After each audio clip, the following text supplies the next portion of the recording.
Selam alaikum svima, dobro nam došli u 8. epizodu On the Road showa. Ja sam vaš domaćin kao i uvijek Vedad, a specijalno sa mnom danas uživo iz Lancastera iz Pensilvanije Admir Zupčević. Admire, dobro mi došao. Hvala, dobro vas našao. Šta ima Admire, kakav si ti, kako ide dan u Pensilvaniji, vidim sunčano je. Sunčan upeko minus pravi, isto koja sam u Hercegovini. Zagorjela tava, jel? Ja, sreća pa ima rijeka blizu, tamo mogu ovdje. Pa 84 ovdje. 84, pa eto. Ja se sjećam prošle godine, mislim da je bio juli ili august, ovako u jutarnjim satima, ja i ti smo se čuli, ti si bio na turi, išao si dole prema Laredu. I nešto smo ja i ti pričali, govoriš ti, joj, kaže, Sparina, upeklo, Bože sačuvaj, i nešto smo gledali na mapi, ti kažeš, joj, ima puno jezerca okolo, pa rekao, de Admire, znaš, ko što je u Hercegovini, rekao, zaustavi se malo, uzmi pauzu, okupaj se pa izađi. Admir mi je tad odgovorio, ovo morate čuti, Admir mi je tad odgovorio, bija vedo rado, ali nisu ova jezera ko naša u Hercegovini. Ovdje uđeš, probaš da se okupaš, lakosta te čopi i gotovo. Dobar, ja. Osta bez... Pa ja. Vidi, hoću da krenemo znači od nule, hoću da te približim cijeloj našoj publici, pa hajmo redom ovako, doćemo do karijere i do profesije malo kasnije. Admire, ti si rodom iz Hercegovine. Kako je došlo do te epizode u Americi i kako si završio tamo? Pa slušaj, mislim, moj čitav journey, što se ono kaže, odlazak Mostara je tokom ratnih dejstava i šta ja znam, otac mi je ubijen i šta ja znam, mi smo i bio je haos da sad to, ne znam, mislim, mogao bi ja to sve detalje, ali to potrajao bi ovaj intervju dosta dugo. Uglavnom, nismo imali kakvog izbora ili izaći iz Mostara ili biti ubijeni, faktički. Yes. Izašli smo kad je najgore bilo, kako smo izašli, to samo ja, mama i brat znamo. Pošli smo samo sa crvenim krstom se izvuku. Za granici, dok smo došli sa Hrvatskom, zamalo nas nisu vratili, kao bio dosta višak naroda koji je bio u autobusima, ali eto, srećom. Pustili su nas, došli smo u Šibenik nas sačuvala policija, da bi na kraju odveli nas sa trajektom na taj otok Obonjan. Tu sam proveo 3,5 mjeseca. Pošto sam bio u zatvoru HVO-a, dobio sam upalu pluća s jedne i s druge strane i bio sam veoma bolestan. Nisam mogu, iako je to bio majski period, faktički jun, početka juna, vi znate kako je u Hrvatskoj na našem Jadranskom moru. Znači, kada oni, kako se zove, oni cvrčci kad zuje, to su one žege, mislim, nisam mogao doći, nisam mogao hodati. Uglavnom, tu sam se pisao sa svim organizacijama, od engleski do američki, do švedski. Pošto sam imao Red Crossa card, ja sam imao tu privilegiju, ne samo ja, nego dosta ljudi iz Mostara koji su bili na heliodromu u zatvoru HVO. Uglavnom, ja sam pisao na englesku jer to je moja želja da budem u Englesku jer sam veliki navijač iz Liverpoola, samim tim, pošto nosi iste boje koji moj velež. Uglavnom, došla je naša ambasada i rekli da će nas sve zbrinuti preko bosanske ambasade, da u međuvremenu zatvorile se granice, otišli smo u Tursku. U Turskoj smo pokušavali da se spojimo s familijom koja su živjela u Švedskoj, pa čak i u Njemačkoj, ali nismo imali opcije, da bi naposljedku moja mama saznala da ima rođaka u Americi, da živi u jednom malom mjestu u Tennessee, u Crossville, i pitala mene i brata da li bi volili da idemo u Ameriku. Kao i svakom tinejdžeru, dok sam odrastao u Mostaru, u našoj BiH, mislim, gledali smo te američke filmove i šta ja znam, ako se sjećate, Beverly Hills 90210. Yes. Uglavnom, imao sam uvijek želju da dođem u Ameriku kao što oni kažu exchange student, jer sam jer sam mislio doći na neku tu vizu kao sportsku, da se bavim sportom, fudbalom i da pohađam njihov koleđ. Ali eto, mislim, mi smo u Turskoj bili godinu dana, uslovi su bili, kako da kažem, znate kako, u kampu 3000 ljudi i sve to nakazano, što se kaže po našem bosanskom. Tu smo bili, mislim, hrana se nije sviđala, još ja prilikom tih bolesti što sam dobio i nekako sam se i u Hrvatskoj, kako sam bio izliječio, doktor mi je jedan izliječio iz Hrvatske, Šibeniku.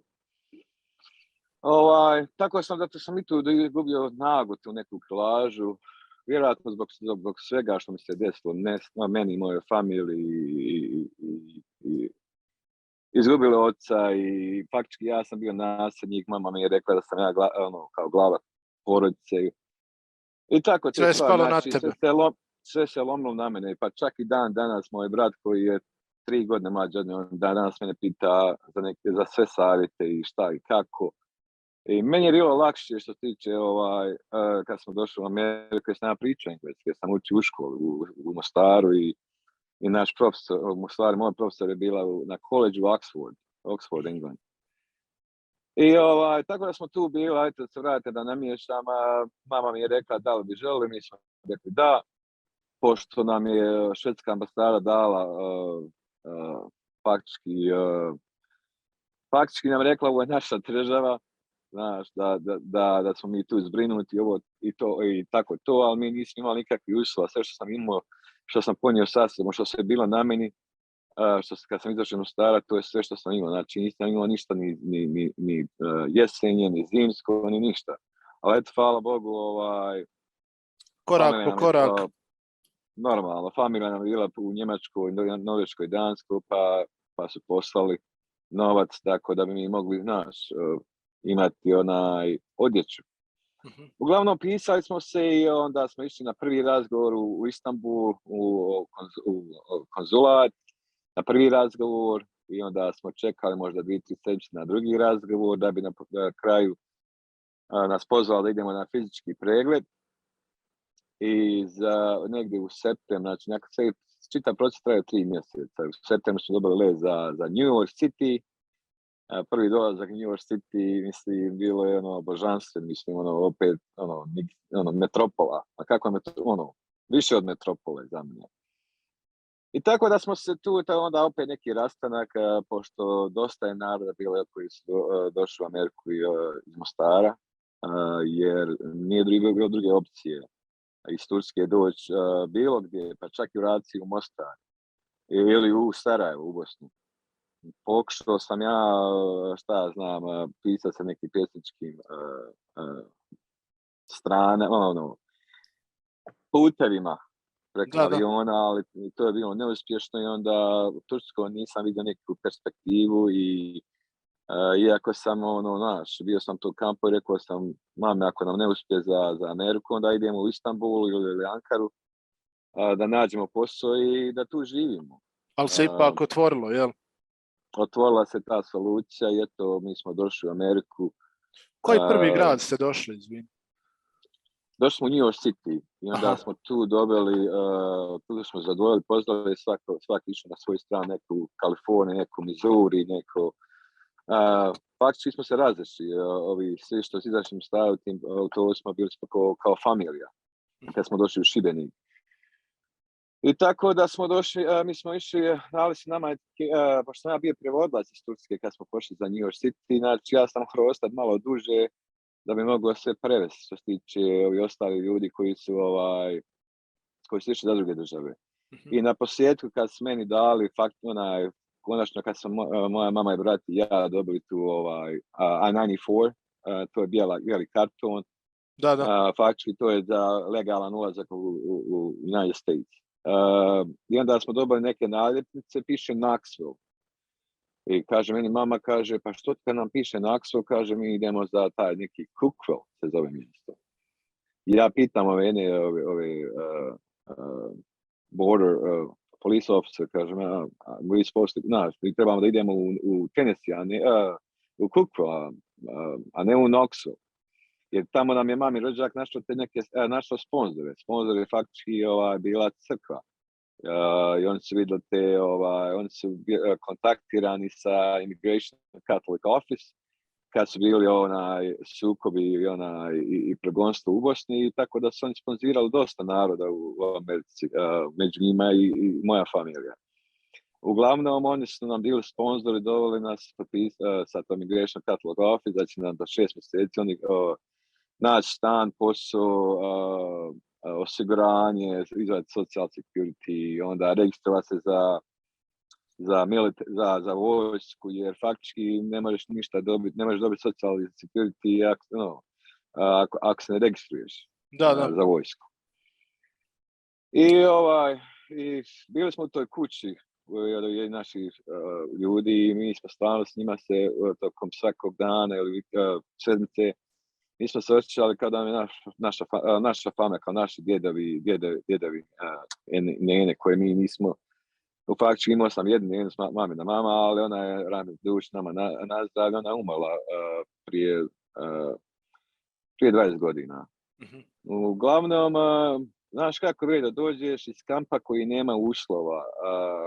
Ja sam bio to boležio, pogotovo na te krajnike, i eto to što sam dobio upal pluća, ja sam živio u nehumanim, neljudskim uslovima, bez hrane, bez vode, u ljetnom periodu kad smo staru, najveće žege.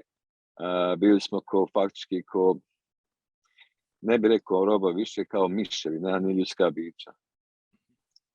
I tako da smo prvo jutro kad smo došli najveće kod ljudi, jer nam stan nije bio spreman, on se nas pitao da mi trebamo nekoga da zovnemo, da javimo da smo ih došli. I mi smo rekli da, i eto, javili smo samo tetku u Norveškoj, da smo stigli da javi ostalima, pa kad se ujutru odmorimo, da ćemo se javiti opet drugi put, da im javimo gdje smo se smjestili.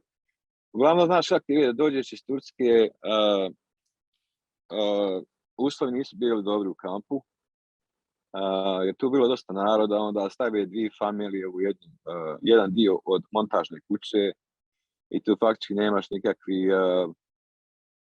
personalnosti, znaš, jer tu pogotovo, na primjer, ako je žena i dvoje djece ili ako su, znaš, muški, ne možeš razgovarati o nekim personalnim stvarima sa svojom familijom. Uglavnom, hrana je bila, nije bila baš kako treba, onda za higijenu hladno se vodom nekad kad dođeš na red da se istuširaš, hladno se vodom istuširaš, a ja sam baš bio bolešli što se toga tiče, i dok sam lopte igrao, napije se hladne vode, onako oznojen i dobijem u sutra grlo me zaboli. Ja.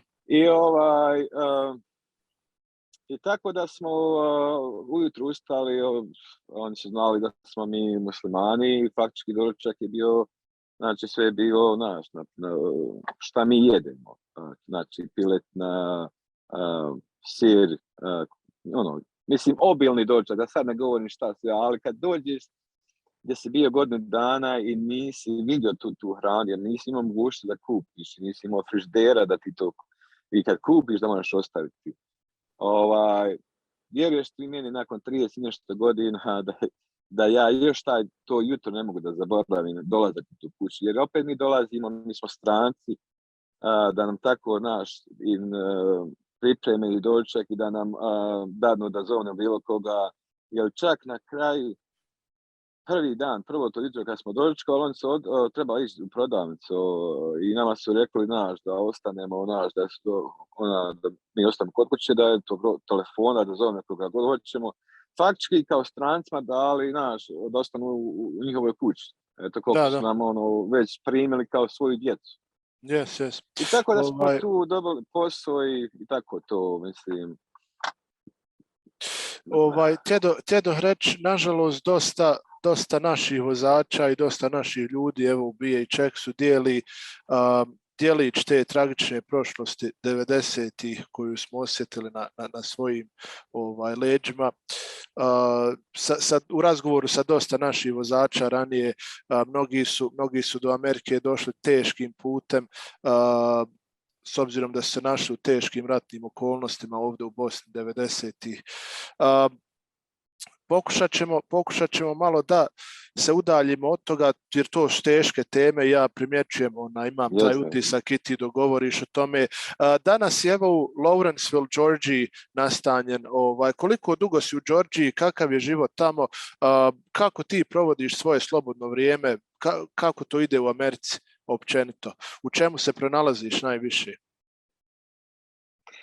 Pa, kad sam kod kuće, prvi dan normalno izađem s familijom ili bilo to u restoran ili uzme se nešto šta ja znam, eto, da se svi skupimo, da se faktički da vidim s djecom šta je bilo u školi, ali dosta vremena.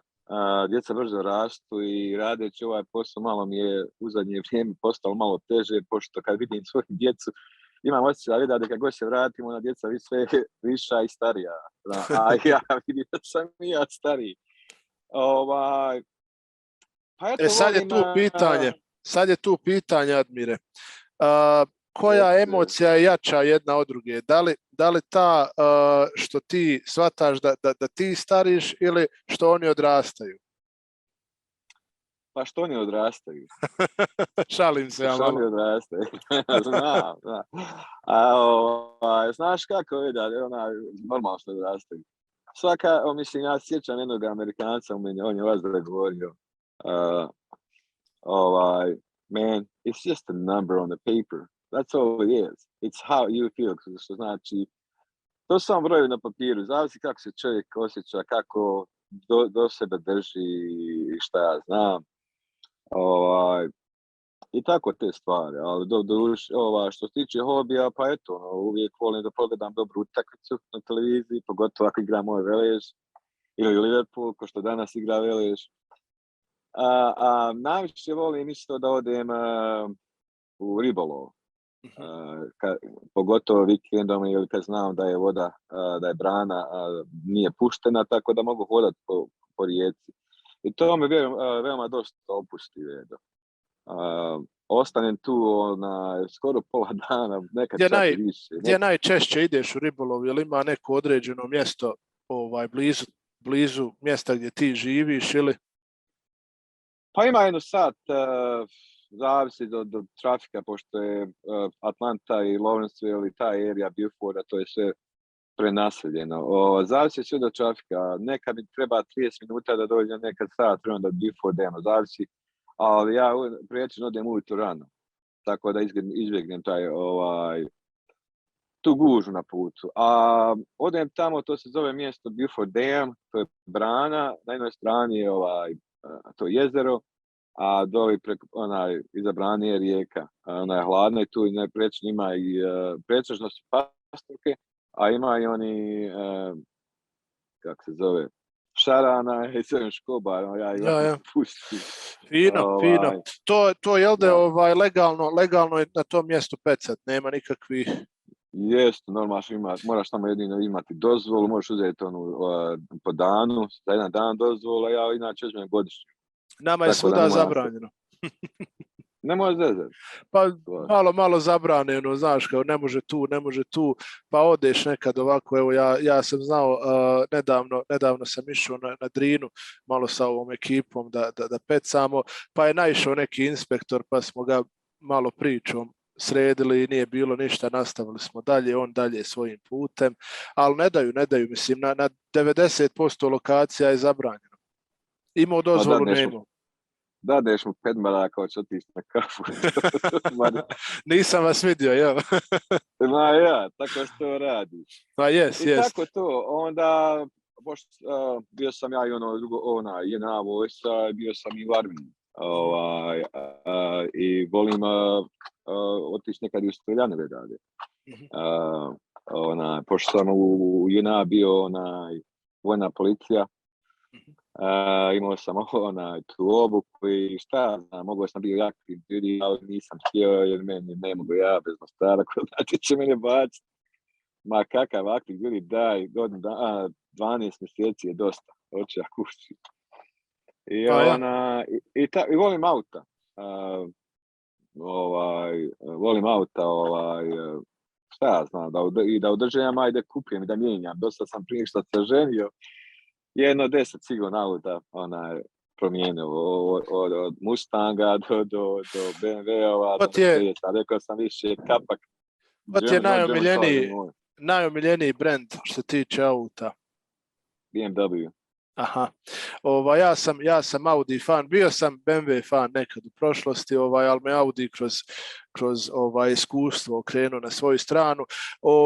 Ako nećeš mi vjerovati, a poslaću ti sliku da bi me vjerovao. Malo prije sam, prije dolaska u ofisu ovdje, malo prije sam pozirao ispred Lamborghini Huracana, HIFA plus Rally mi je učinio čast da se malo sastanemo povodom promocije jednog eventa koji će biti u Sarajevu 22. maja. Poslaću ti sliku. Inače Lamborghini su meni najomiljeniji brend što se tiče automobila. Audi dolazi kao moj brend na drugom mjestu, kao brend koji ja vozim. Audi i BMW prema Lamborghini isto kofići isto jadan. Pa dobro, to je ekvivalent. To je ekvivalent našeg Lamborghinija za naše standarde. Jeste. Vidi, Admire, ti imaš dosta empatije prema sportu, konkretno prema fudbalu. Inače, Admir nam je veliki navijač Veleža, ja sam veliki navijač Sarajeva, mi ćemo imati svoj okršaj u finalu Kupa BiH ubrzo. A evo, trenutno i ja i Admir smo malo na iglama s obzirom da traju utakmice. To je sarajevski i mostarski derbi, pazi slučajnosti, u isto vrijeme se igraju. Sarajevo vodi 1-0 na Koševu, Velež od 53. minute gubi 1-0, ali ima igrača više na terenu. Greška golmanova je dovela do vodstva Zrinskog, evo da napomenemo. Admire, da li i jedan sport u Americi, pošto pojedini sportovi su dio američke kulture, da li te pojedini sportovi u Americi zanimaju? Imaš neke omiljene ekipe koje pratiš tamo? Pa, što se tiče ovih sportova, slabo. Jesam jedno vrijeme pratio Chicago Bulls košarku dok je Michael Jordan igrao i Tony Kukoc, ali pogotovo Michael Jordan, stvarno, iako sad ima ovi neki novi, šta ja znam, što pokušavaju biti kopija Michael Jordan, nema nikad sa njim. On je legenda i uvijek će biti najveći ikad. Ja. Ali pretežno naš sport. Moj brat to prati i bejzbol, ja ta pravila vetade. U mene je fudbal, američki rugby, razumiješ. Tako da nemam toliko tega. Mogu ja sjeti i objasni, brat, 1000 puta, ali fudbal. Ti si isto koji ja. Ja bejzbol ne razumijem, znaš. Možda bi ga izgledao da ga razumijem, ali ne razumijem. Pokušavao sam par puta, nije mi bilo ništa jasno i produžio sam dalje. NBA volim. Pratim ga i dan danas više zbog neke stare nostalgije što i ti kažeš iz vremena kad je bio Jordan, pa kasnije Kobe Bryant. Nije ni ova LeBronova era loša, ali nije ipak to, znaš. Više iz neke nostalgije pratim, ali eto. Danas imaš neki omiljeni tim u NBA ligi danas ili je to već izblijedilo? Pa, znaš kako, kad imaš jedan tim nastupi, kad ga gotiviš, ti ne možeš mijenjati sad mijenjati što taj, kako su rekao, eto vidiš u Americama, ne znam, što igra za Lakers, kako mu ime, Brian, nije Brian, on je Kobe je poginuo, nego ovaj drugi, kako se rekao mu ime? LeBron.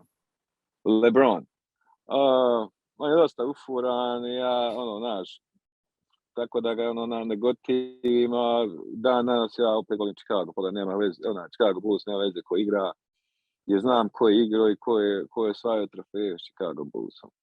A druga stvar, obožavam da gledam kad igra Nurkić, jer dosta puta sam našao na YouTube kako kad on trenira Dino Merlin Roka.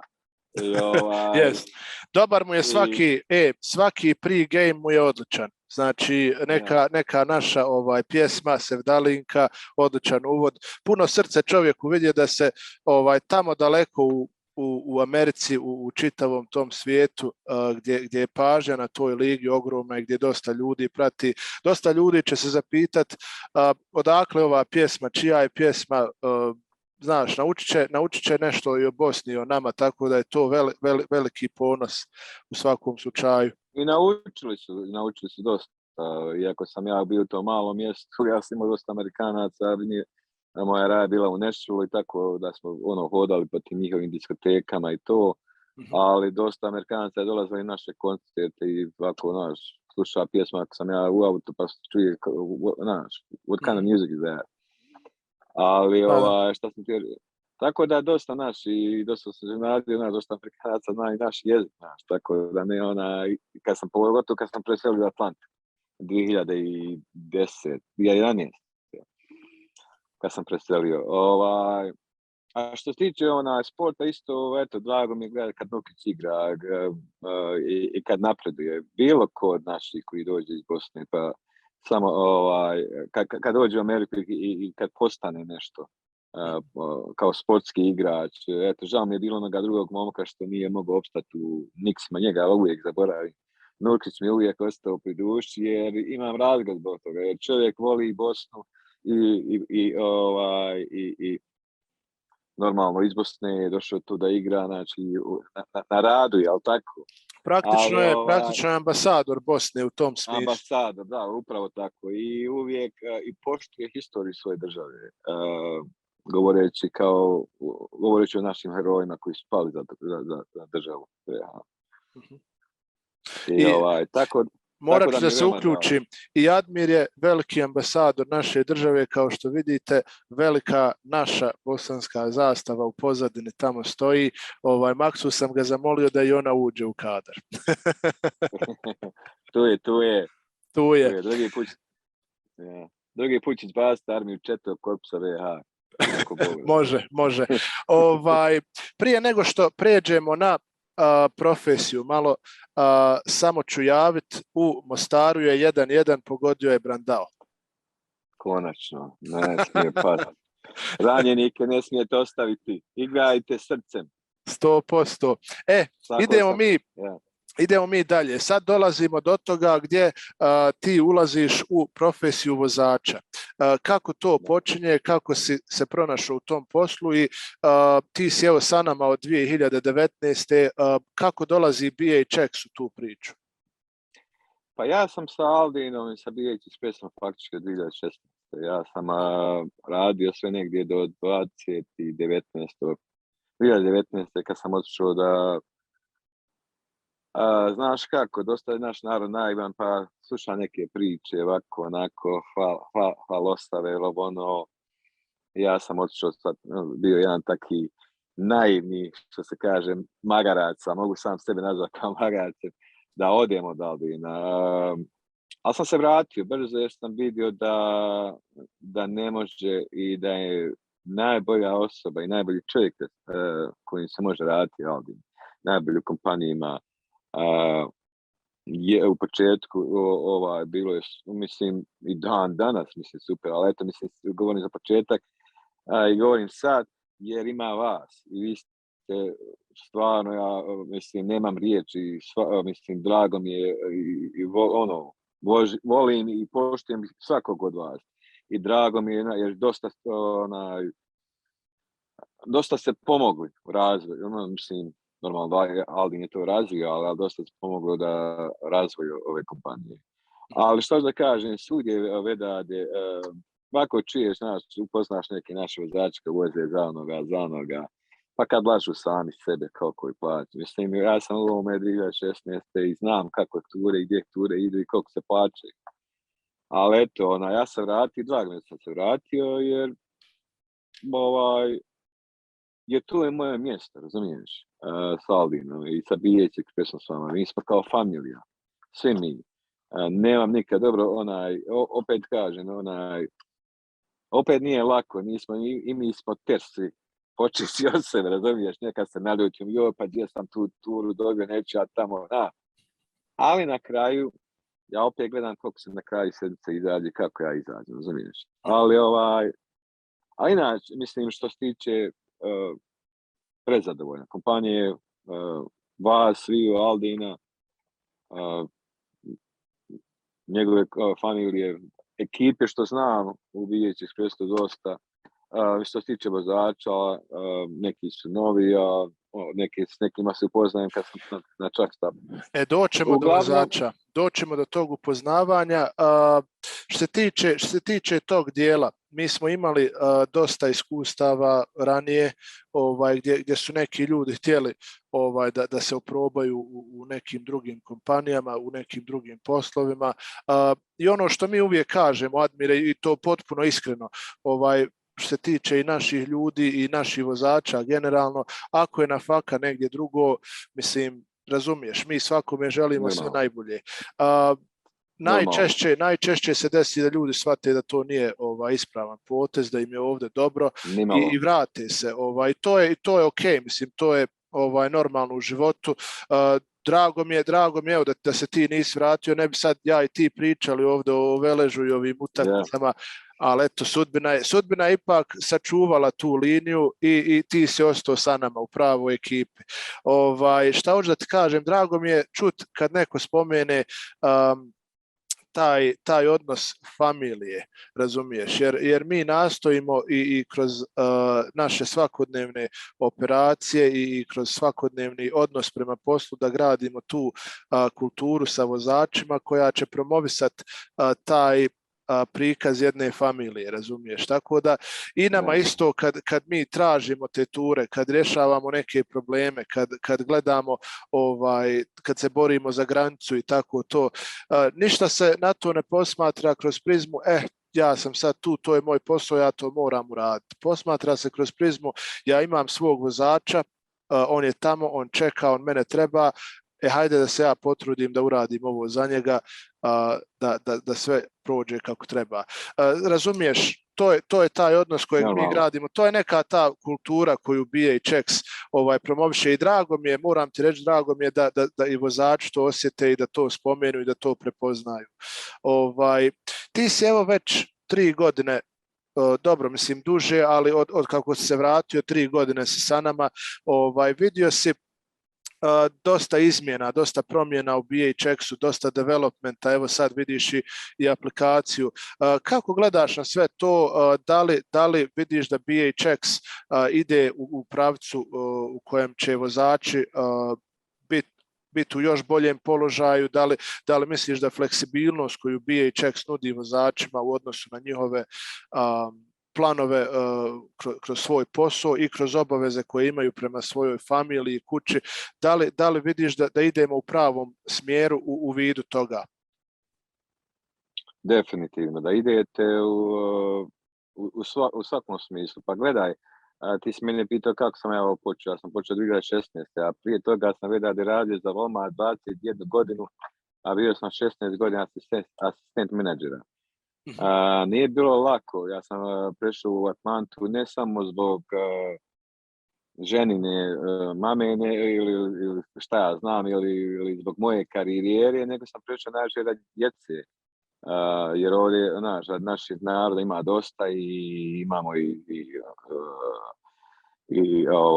zajednicu Bošnjaka u Atlanti, vjerovatno si čuo, znam da jesi, džamiju tu i tako da pa gledaj, ja dok sam bio menadžer u Walmartu, radili smo faktički, bio sam na salary, ali nikad nisam mogao uzeti slobodan dan kao za moj rođendan, na primjer. Ili rođendan za moje dijete, ili mamu, ili brata, nije bitno. Za odmore isto tako, tad nije ti ovaj mjesec i ne možeš da bukiraš, to je to. I onda sam primijetio da dosta naroda Jarana koji sam poznao u Atlanti, da su to počeli da rade, koji su bili na u dobrim poslovima. I jedan moj komšija, nisam ga odavno vidio, tako ga sretnem u kafić, našem i ona kaže da je ostavio taj posao, da počne da to radi. I onda sam se malo zainteresovao. Normalno nisam odmah jump to conclusion, odmah sad ću ja to, Prvo sam malo uzeo informacija od njega i ostali vozača. I dok sam radio tome Walmartu, faktički radiš od 7 ujutru do 2 ujutru, kako kad, i da odješ kući, se stuširaš i ne možeš odmah zaspeš, ustaneš, stuširaš se opet na posao. I vidio sam da to ne ide, ja sam mislio kao svugdje, nije samo u Bosni da toga ima, nego ima i ovdje. A ono što se kaže, ako nemaš brown nose, you're not gonna succeed. Ja sam, dok sam bio tu assistant manager, ja sam uradio dosta nekih stvari gdje smo gdje smo smanjili shrinkage of the store. Gdje sam invented da narod naš može kupovati našu hranu. Znači, one najpotrebnije potrebštine i to protežno 90% je bilo iz Bosne. Bosanskih proizvoda. Koji se naši proizvodi najviše uspjeli progurati tamo? Pa, kafa najviše, paštete, kadajf, sarajevski. Čuj. Šta još? Da. Nema zime sa kadajfom, a? Nema zime. Dobro, da je to s paštete bile, zvali se neka Dobrova, šta ja znam, ali to je taj neki, naš ako, neki, ja sam to iz Detroita nabavio, iz Michigana. Ali on je bio Indijac, ali imao neki kontrakt s nekim i onda su pravili tu marku naš, neke te šta ja znam. Ali sve u svemu, znači, one potrebšte, naš, kao kafa, dječje, one poslastice i to, tako te stvari. Da, fino. I kad sam vidio da ako ja nekome neću svaki dan prat, na primjer, da ne kažem nešto drugo, prat auto, nisam vidio dalje neke pomaka, razumiješ? I tako da sam se odlučio da budem svoj čovjek. Otišao sam prvo potražiti auto ili van i aplicirao normalno, kako to ide kao ide za kredit i dobio, i onda kad sam odlučio to konačno da uradim, kontaktirao sam Albina u ofisu, tad sam pričao sa njegovim operational manager at the time, ja mislim da bio Haris. Uglavnom tako sam se čuo s Albinom, ispunio aplikaciju, poslao sve što treba i moj prvi lod vedade. Moj prvi lod je bio da idem u svaki lan za Kanadu. Prvi put Kanada. Ne znam šta treba, razumiješ, ponio sam pasoš, ali da li mi treba manifest, kontaž, a to se opet sve dozna i pita se kad se ima orijentacija ako nešto nije jasno. Ali eto, ja nisam, Hajli je sve prošlo, jel? Nisam pitao, ali sve je Hajli prošlo i tako da sam to počeo raditi. Tako da sam navikao na tu Kanadu, vjeruješ. Nekako me gori, nije samo zbog para, ali nekako kako god ću odim gori, nekako sam opušteniji. Ne znam zbog čega. Ili je vjerovatno što gori ima više evropske vrijednosti. Jer je gori faktički evropski sistem. Čuo sam dosta toga pozitivnog za Ontario, pogotovo taj dio oko Mississauge, ljudi vole gore ići, fino je, a usput sam čuo da ima i dobri restorana, je li to tačno? To jest tačno, ja prečeno sam, ima i nekoliko naših pekara i sve to, ali eto, ja u zadnje vrijeme valjda sam išao od ćevapa i janjetine valjda u Google. Gdje su najbolji ćevapi u Americi? Pa ja što sam jeo u Mrakovića u Mississaugi. Ako ćeš dobiti ćevape ili miješano, ma sve mu je dobro. Pita, znači imaju bureke, one sam isto ko na Eliđi kad sam ja birlakti ili bio, pa uzmeš nakilo na pokri, kako hoćeš, znaš. I ima salata, svega, ali eto, ja prečesto sam uzmano sa grila one stvari, to i šopska salata mi isto dobro. Ali jedan je najbolji što se toga tiče, on je, ja mislim, najjači tu u Torontu. Ali u zadnje vrijeme idem u lebanski neki restoran gdje imaju meso što se okreće, švarma. Giros. Šavarma. Šavarma, ja. Tamo odem. To ti voli ovaj naš Jahja. Ja uvijek gledam da neću ga spred, da ga odvedem tamo, jer vjerojatno on nije tamo bio, on je vjerojatno otišao, on je lokalne. Ja sam probao one lokalne tu oko toga Mississauga gdje budem inače kad sam gore na Flying Jail. Ništa to nije, to je slabo, ali kad odeš gori, oni naprave to, ono, budi majke mi za dvoje ljude, ne za jedno. Ja ga ne mogu cijelog pojesti. Ali eto, meni ono meso stvarno, jer je halal meso, janitna na lamb meat je stvarno dobro. Jahja mi kaže da je našao neke dobre indijske restorane u Saskatoonu.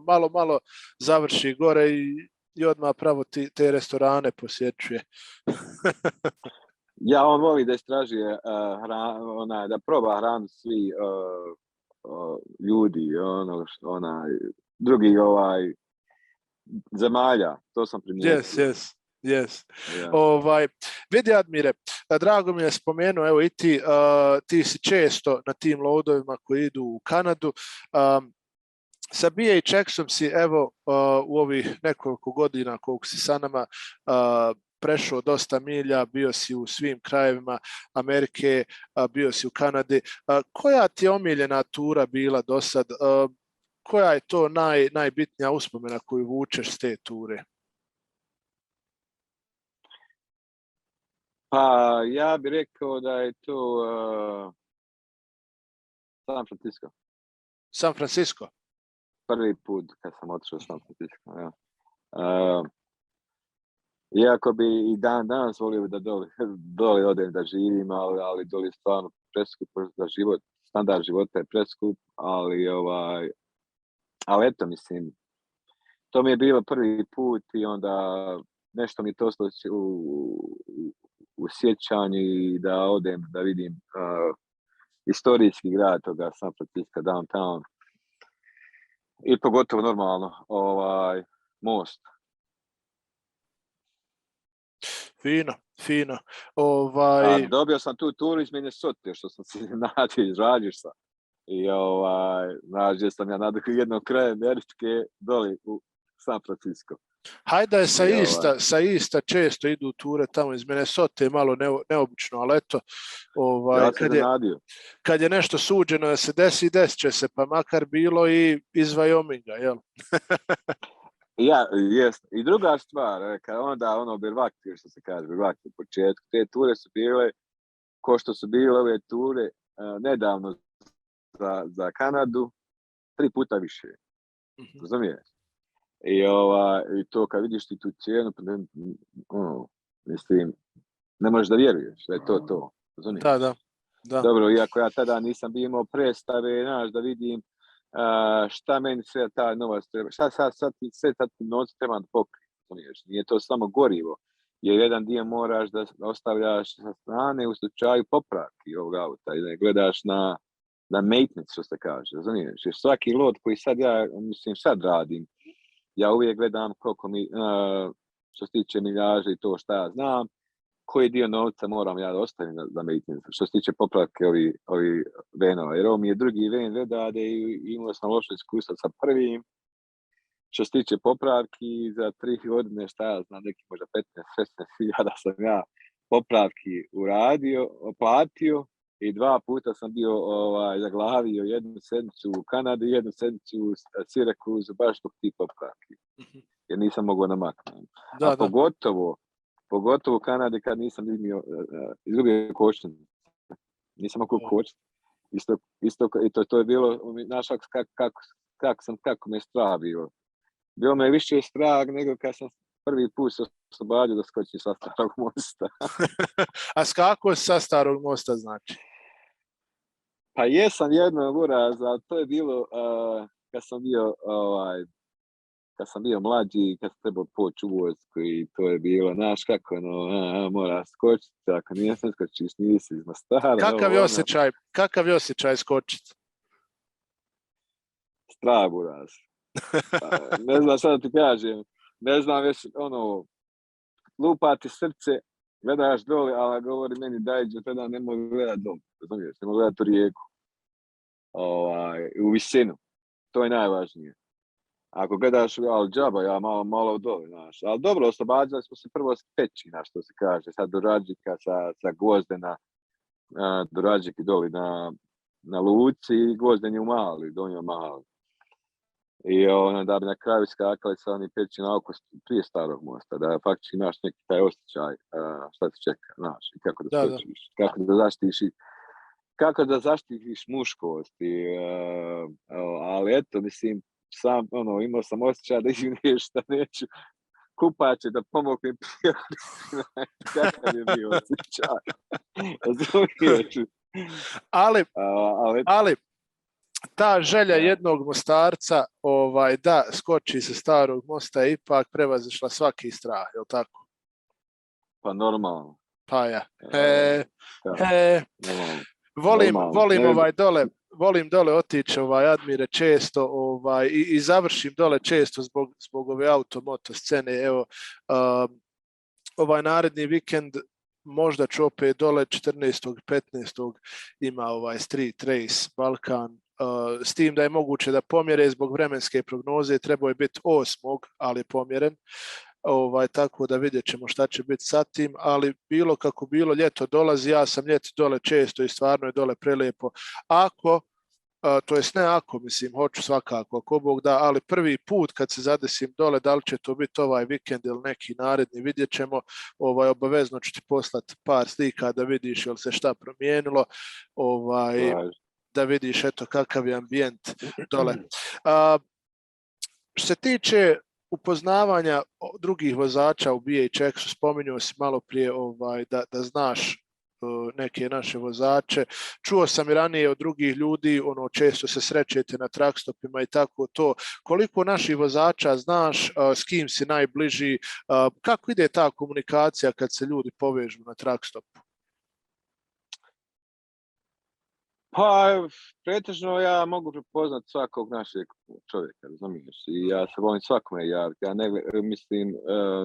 ne govorim samo za Bosance ili Hercegovica, nego govorim i za vozača koje ako vidim one znakove. Ja dođem pozdravim se, upoznam se i tako pretežno priča uobičajeno, gdje si bio, gdje si pokupio ovo. I onda malo, nemoj o tome pričati, da je malo o Bosni, kad ćemo ovo, kad ćemo se svesti, više malo u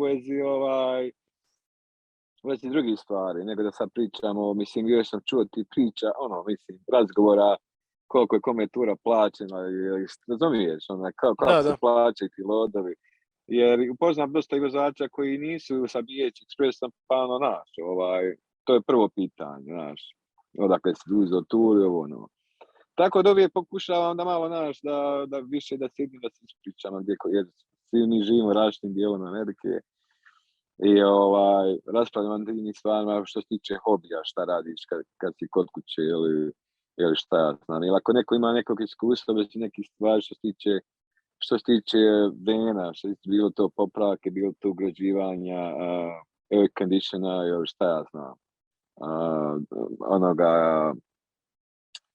Diesel heatera, ona je dosta samo vidio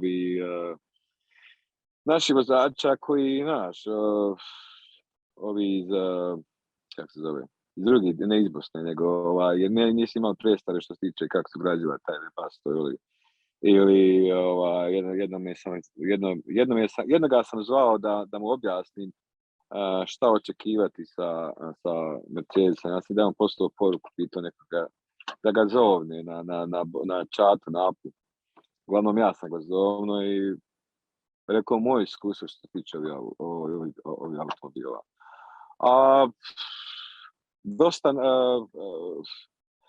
Dosta naroda s kojima sam ja pričao je otišao, vratilo se, mislim, što se tiče vozača. Neki su otišli da rade neki posle što su prije radili. Nekad čujem i vidim sa Muhamedom Hadžićem gori iz onoga, kako se zove, iz New Yorka. Rochestera je on negdje, ja mislim. Ja, pa sam se vidio nedavno isto sa dva puta sam ih vidio, rekao sam to si put, ili ja, on čast imao ručak ili večeru. A tako isto sa mojim bratom iz Čapline, Mikijem, Krvavcem, nisam njih se vidio. Gdje si bola, evo, i tako je ta upriča. Otkud tebe? I tako dolazio nam je u ofis prošle godine za vrijeme ljeta. Moram ti reći, čovjek je veliki domaćin. Kiwi, domaća proizvodnja njegova, mu je prva liga. pa jesu, on je iščepljen doli, do to raste i trešnje i smokve i šipci, pa čak i Mostaru mislim trešnje, to znači, znaš kakav je Mostar, Hercegovina, to se dobro rodi.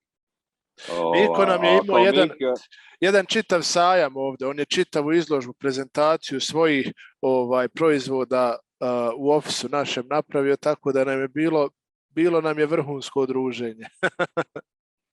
Pa sigurno. Pa znaš šta je, mislim, ne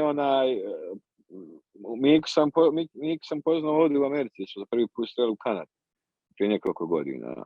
A to što kaže da je pravi domaćin jeste, pretočno ljudi koji su imali te rančere, plantaže ili farme, kako god će neko da shvati, uvijek su oni gostoprimni. Ja sam živio, mi smo živjeli u Mostaru, mi nismo imali ti opcija da imamo te neke plantaže, jer sam ja živio u stanu na Balmovcu, iza Partizanskog groblja faktički.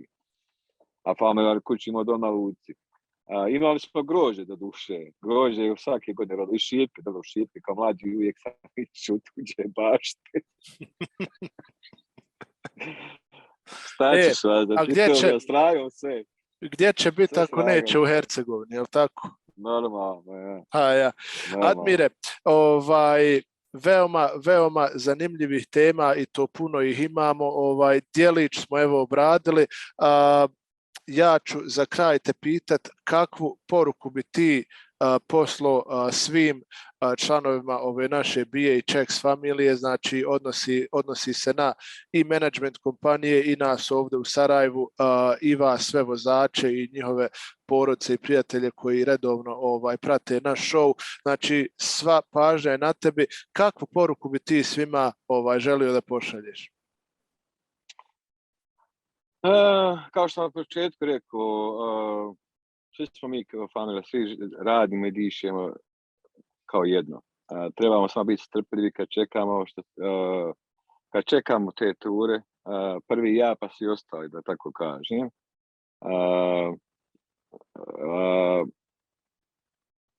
Up je nešto gdje svaki ima svoju opciju da vidi. Naprimjer, ako ja ne želim da vidim neki, jer ja ću, ali imam opciju da kažem, hej, danas neću da vidim, danas neki nađe tu gdje god ispane tura, samo da ja se krećem, da nisam na jednom mjestu. Da ne gledaš, to ja i ovim nekim vozačima kojim se čujem, a ne voze za BH, ovako dajem savjet da nikad ne gleda na jednu turu koja je loša, nego gledaj koliko zaradiš za jednu sedmicu, koliko se izbalansiraš. Jer uvijek će se desiti, da ne znam, uvijek se može desiti da jedna tura s jednom sedmicu bude loša, ali zato 3 ili 4 ili 5 budu odlične i pokriju tuš koja je loša. Da. I ako druga stvar, ako čekate jedan dan od kuće ili drugi dan, pogotovo govorim sa svoje strane iz erije koje je teško izaći, onda dajem opcije vama kao dispečerima da nađete nešto što će me izvući iz Đorđe da me mogu se pokrenuti. Uglavnom, najbolja kompanija u Americi, to citira Mikija jer je u pravu. Nijedne nema veće da mogu da kaže da može da kaže najbolja i da je sve po taman. Od vas kao dispečera, od menadžmenta u Missouri, vlasnika i ovo sad što radiš, intervju, ovo je veoma dobra stvar, upoznati se s vozačem lično, ako pričati, jer i drugi vozači mogu da upoznaju ako ništa ovako neku osobu, koja je ta osoba, da li je i ovako da se ljudi ne ostučavaju kad vide druge vozače. Vozače BH Expressa na čak tako da se upoznaju, da pomognu, da razmijene iskustva ili šta ja znam, bilo to od popravke ili bilo šta. Da. Da se pomažu jedni drugim. Svakako. I ja mislim do sada je već dosta rečeno, da ne ponavljam, rekao je to i Nik i kako se zove na osoba, Arnel Kavazović. Bio je Arnel Kajanović sa nama isto. Kajanović, izvinjavam se na prezimenu. On je dosta toga rekao i da, znači, sve to stoji. Da sad ne ponavljam šta on, da ga ne citiram, nije ga ni Miku, ali što se kaže, we all the best. We are the best company out there. I tako će ako Bog da i ostati 100%. Mi ćemo ako Bog da i nastaviti još jačim tempom da nastavimo i dalje rast i poboljšavati kvalitet usluge koju pružamo našim vozačima u Americi. Admire, vidim ti aktivno pratiš On the Road show, prate i mnogi koji su sa nama live večeras. Hvala ti puno što si odvojio vrijeme unatoč tome što se paralelno igra i mostarski derbi. Hvala što si odvojio vrijeme za naš show. Derbi je završen rezultatom 1-1. Isto je i na Koševu, na Sarajevskom derbiju, a evo došlo je vrijeme da i mi odjavimo našu 8. epizodu On the Road showa. Uživo sa nama večeras je bio Admir Zupčević iz Lancastera, Pensilvanije. Hvala vam svima što ste nas pratili. Ako Bog da, iduće sedmice nova epizoda, novi vozač, nova priča. Budite sa nama i tada, a dotad budite mi živi i zdravi. Veliki selam od vašeg VD.